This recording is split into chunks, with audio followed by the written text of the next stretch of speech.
Bismillahirrahmanirrahim. Alhamdulillah wassalatu wassalamu ala Rasulillah wa ba'd. Allah Subhanahu wa ta'ala berfirman, "Lan tanalul birra hatta tunfiqu mimma tuhibbun wa ma tunfiqu min syai'in fa innallaha bihi alim." Surat Ali Imran 92. Lan tanalul birra, kalian tidak akan pernah mendapatkan albir. Albir itu kebaikan. Dari kata baroro, bir, baron itu daratan. Berarti bir adalah kebaikan yang luas. Kalian tidak akan mendapatkan kebaikan yang luas sampai engkau menginfakkan apa yang engkau cintai. Kebaikan yang luas itu adalah surga di sisi Allah Subhanahu wa ta'ala. Kebaikan yang luas itu adalah kebahagiaan hidup di dunia dan di akhirat. Albir itu adalah kesuksesan di dunia dan akhirat. Singkat cerita, bahwa albir adalah surga dan kehidupan yang bahagia di dunia. Kalian tidak akan mendapatkan kebahagiaan dan surga di akhirat sampai menginfakkan. Infak adalah mengeluarkan. Mengeluarkan apa? Mengorbankan. Mengorbankan apa? Mengorbankan ma tuhibbun, apa yang kalian cintai. Yang kalian cintai adalah harta. Maka jika kalian mengorbankan harta Anda di jalan Allah, maka akan mendapatkan surga. Sebagaimana Utsman bin Affan, sebagaimana Abdurrahman bin Auf, sebagaimana Abu Thalhah, sebagaimana Abdullah bin Umar, dan sahabat-sahabat yang lain yang masuk surga karena menginfakkan hartanya. Harta adalah sesuatu yang dicintainya. Hatta tunfiqu mimma tuhibbun. Harta ada dua, harta yang tidak dicintai dan harta yang dicintai. Kebanyakan dari kita sering menginfakkan barang-barang bekas, tidak masalah.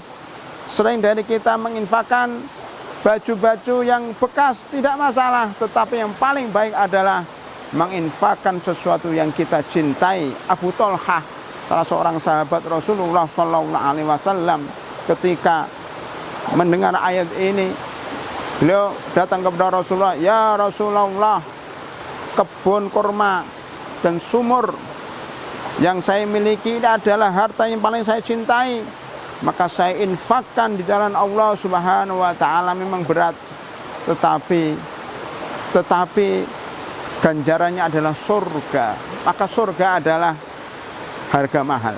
Surga adalah barang yang mahal yang harus kita menempuhnya dengan mengorbankan harta kita, bahkan mengorbankan anak-anak kita, mengorbankan istri kita, mengorbankan bahkan jiwa kita, berjihad di jalan Allah supaya dapat masuk surga.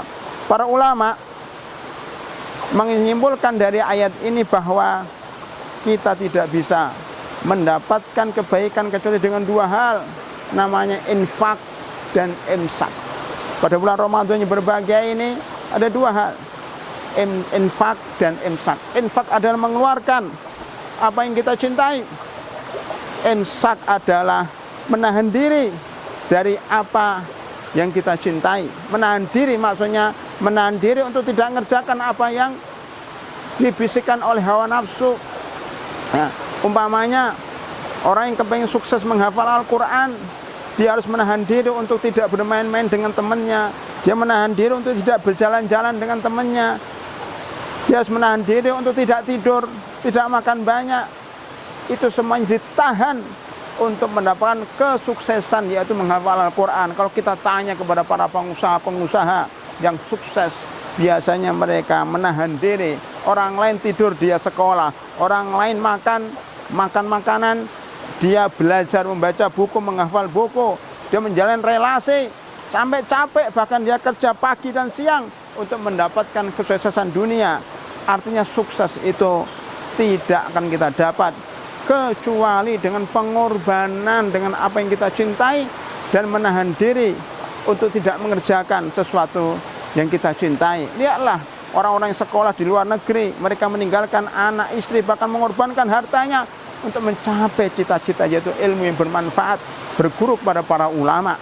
Maka mereka sukses. Jadi intinya bahwa dari ayat surat Ali Imran 92 ini muncul satu kaidah tidak akan sukses kecuali dengan imsak, menahan diri untuk tidak berbuat yang kita senangi agar kita bisa mengerjakan apa yang kita cita-citakan. Yang kedua, tidak akan sukses kecuali kalau kita mengorbankan apa yang kita cintai di jalan Allah Subhanahu wa taala. Mudah-mudahan kita termasuk orang yang sukses. Amin ya rabbal alamin.